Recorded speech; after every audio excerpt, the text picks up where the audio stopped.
Bonjour et bienvenue dans cette nouvelle vidéo de Budgeconomy. Aujourd'hui, Finactu numéro 15 dans laquelle nous allons parler d'une cyberattaque et surtout de comment s'en protéger. Commençons par une petite mise en contexte. Dans un email envoyé à ses abonnés le lundi 28 octobre 2024, l'opérateur Free a confirmé avoir été victime d'une cyberattaque ciblant les données personnelles associées au compte de certains utilisateurs. Le pirate informatique a mis en vente les données personnelles de pas moins de 19 millions de clients sur le dark web. Afin d'assurer de la véracité des données, le hacker a diffusé un échantillon de données et a compromis 100 000 comptes publiquement et gratuitement. Les données volées ne sont autres que les noms et prénoms des abonnés, leurs adresses e-mail ainsi que leurs adresses postales, leur numéro de téléphone, leur identifiant d'abonné, mais aussi des données du contrat comme l'offre souscrite et la date de souscription. Viennent enfin les coordonnées bancaires, notamment l'IBAN, pour 5,11 millions d'abonnés.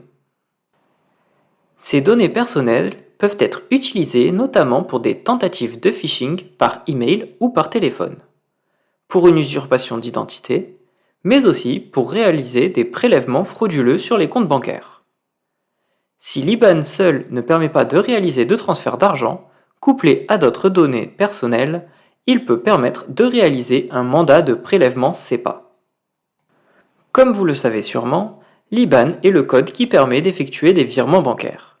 Il permet aussi de mettre en place les prélèvements SEPA utilisés pour payer des abonnements divers, comme votre abonnement d'électricité, votre forfait internet, mais aussi la salle de sport ou les plateformes de streaming.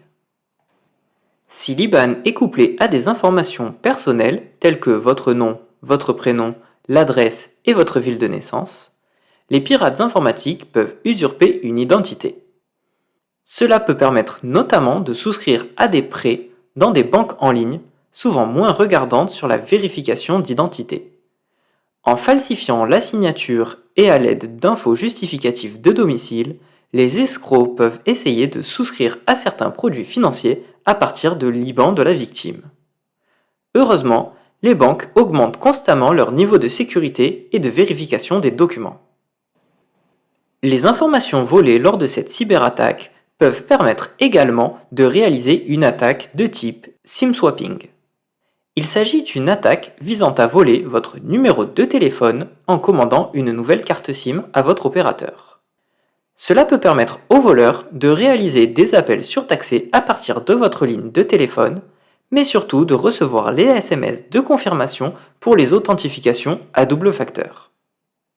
Maintenant que nous avons vu tout ce qu'il est possible de faire à partir de vos données personnelles, parlons à présent de la protection et de tout ce qu'il est possible de mettre en place afin d'éviter les arnaques. Si vous êtes abonné Free et que vous êtes victime de cette cyberattaque, comme pour tout le monde et en tout temps, je vous recommande de redoubler de vigilance. Ne répondez pas précipitamment aux emails, aux SMS, ni même aux appels ou aux courriers que vous pourriez recevoir. Vérifiez toujours l'expéditeur du message avant de répondre et n'agissez pas dans la précipitation. Je vous mets un exemple de mail de phishing que j'ai reçu dans ma boîte mail. L'email est censé provenir de Carrefour, mais m'a été envoyé avec une adresse email qui n'est pas du tout ressemblante à une adresse email officielle. Pour savoir si vos données personnelles ont été divulguées à la suite de piratage, le site internet que vous trouverez en description permet de vérifier si votre adresse email figure dans une base de données ayant subi une fuite. En cas de problème, l'outil permet de connaître l'origine de la fuite, la date ainsi que l'ensemble des données qui ont été compromises lors de ce piratage. Enfin, je vous recommande vivement de surveiller vos mouvements bancaires afin de repérer tout prélèvement frauduleux. En cas de prélèvement inhabituel, contestez-le à votre organisme bancaire. Si le signalement est fait dans les 13 mois suivant le prélèvement, votre banque est tenue de vous rembourser.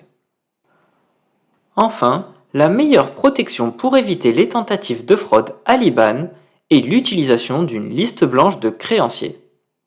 Vous pouvez demander à votre organisme bancaire de mettre en place ce processus de protection.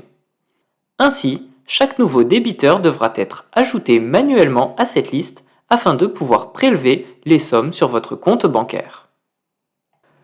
Cette vidéo touche à présent à sa fin. Si vous connaissez des abonnés de Free, vous pouvez la leur partager afin qu'eux aussi apprennent à mettre en sécurité leur compte suite à ce piratage. Si cette vidéo vous a plu, je vous invite à mettre un pouce en l'air et à vous abonner à cette chaîne YouTube. Il ne me reste plus qu'à vous souhaiter une excellente fin de semaine et vous dire à samedi prochain.